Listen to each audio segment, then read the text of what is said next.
Are you ready to start working on your portfolio? Let's get started. This website looks familiar because this is Haiku. And in Haiku, on the left side, there is an option down here called How to Earn Leading Edge Certification. When you click on that, this is the page that comes up. There's about a 2-minute long YouTube video here that gives you information on how to get your portfolio started. But let me just walk you through some of the pieces. It's got a little bit of background information here. But the important things are these two links here. The first one is the portfolio roadmap. And this is the information that you're going to put in your portfolio. You're going to start with personalizing your homepage, adding your resume if you want to. It says it's highly recommended but optional, and I have to say that I didn't put mine on my Google site because I didn't want that information out there publicly. It's completely up to you. And then for every single one of the modules that you worked on over the course of the last few months, you're going to put your final portfolio project embedded in. You're also going to add the closure reflection that is your assignment from Module 8. I'm going to go back for 1 second and I'm going to share one more thing with you. And this is the rubric, and this is how you're going to be evaluated. You're going to be able to get a score for completing all the sections, for your reflection, and then for the design. And this is the part that's going to be a little tougher. It's probably going to take a little more of your time because you're going to need to take the template portfolio that you have access to and customize it for anything that you want to do. Then you also have the presentation itself and language conventions. So yes, we will be looking at the proofreading that you're doing. Let me take just a minute and let me walk you through my portfolio. This is my landing page here. It says this is me. I have a visual resume here, but it's not very detailed, and I have to say that I used Visualize Me. It's tied in with LinkedIn.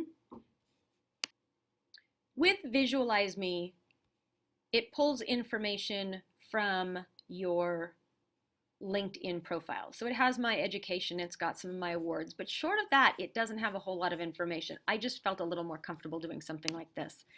But you have your resume if you want to put that in, and then you go into each of the assignments. So here was my personal vision statement. Scroll, scroll, scroll, and then I have a reflection here. Let me pick something else. In the elective, at that point in time, I did the online learning option.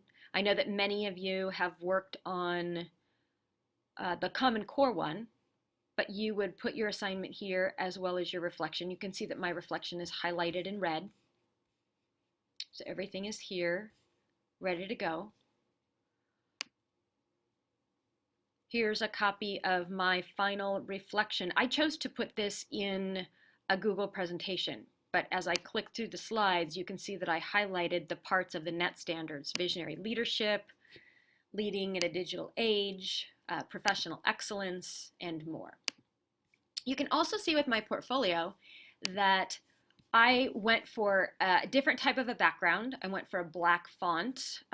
Periodically I would change the font colors as well. Let's go ahead and let's take a look at a couple of other model ones. And let me show you where these are located. Once again, this is on the landing page for How to Earn Leading Edge Certification. Michael's portfolio is here. So for those of you in Southern California, he can walk you through that one. But let me share one with you. I'm going to share Dana's. And Dana is a principal that we worked with back in Arkansas. This is her landing page. She's a principal out there. This is her family. Not sure what happened with this picture here. Her resume is shared here, so you have access to all of that information. You also have her personal vision statement. And what I really liked about Dana's was when she did reflections, she really did reflections. I have to say, she went overboard on her reflections. You can see that this is about 4 paragraphs long.